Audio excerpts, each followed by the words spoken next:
निवडणुकीचे निकाल लागल्यानंतर असं समोर येत आहे का कुठंतरी भाजपला अजित पवार गट नको आहे, त्याच्यामुळे कुरबुर सुरू झाल्याचं दिसून येत आहे. काही ठिकाणी माड्याची जागा असो की इतर जागा ज्या आहेत तिथे अजित पवार गटाची भाजपला मदत झाली नाही असाही आरोप होता.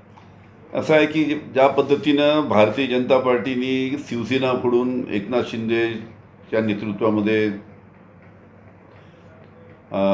त्यांना मुख्यमंत्रीपद केलं, त्याचबरोबर शिवसेना फोडल्यानंतर राष्ट्रवादी काँग्रेस फोडली त्यांनी. म्हणजे आता भारतीय जनता पार्टी, एकनाथ शिंदेची शिवसेना आणि अजित पवारांची राष्ट्रवादी काँग्रेस या एकत्रपणे ज्या निवडणुका लढल्या आणि ज्या पद्धतीनं भारतीय जनता पार्टीने फोडाफोडीचं राजकारण महाराष्ट्रात केलं, ज्या पद्धतीचं घाणेरडं राजकारण देवेंद्र फडणवीस यांनी महाराष्ट्रात केलं, हे काही महाराष्ट्रातील जनतेला आवडलं नाही. म्हणून मोठ्या प्रमाणात लोकसभेमध्ये त्यांचा पराजय झाला.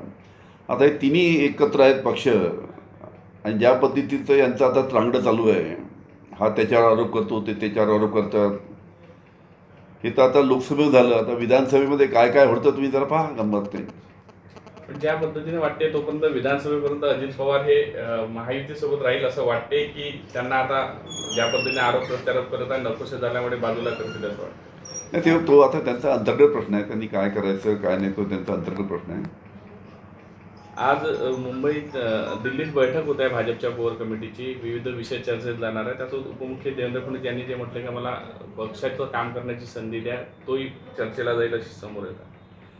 त्यांच्या भारतीय जनता पार्टीच्या वरिष्ठ जी कमिटी आहे त्यांची आज बैठक आहे. त्यामध्ये त्यांची चर्चा होणार आहे की जी विनंती देवेंद्र फडणवीस यांनी केली होती की मला उपमुख्यमंत्री पदावरून पदमुक्त म्हणजे मला दूर करावं आणि मला पक्षाची जबाबदारी द्यावी असं त्यांनी म्हटलं होतं वाटते. मी तर त्यांचे जे वरिष्ठ मंडळी आहेत त्यांना मी विनंती करेल की यांना उपमुख्यमंत्रीपद राहू द्या देवेंद्र फडणवीसला. जेवढे दिवस ते उपमुख्यमंत्री राहतील महाराष्ट्राचे तेवढा राजकीय फायदा आम्हाला जास्त मिळणार. कारण की त्यांनी ज्या पद्धतीनं विदर्भ मराठवाड्यामध्ये कापसाच्या बाबतीत लक्ष दिलं नाही, सोयाबीनच्या बाबतीत लक्ष दिलं नाही, संत्रा मोसंबीच्या बाबतीत नाही, तिकडे कांद्याच्या बाबतीत नाही, असे अनेक जे प्रश्न आहेत बेरोजगारीच्या बाबतीत, महागाईच्या बाबतीत काही केलं नाही.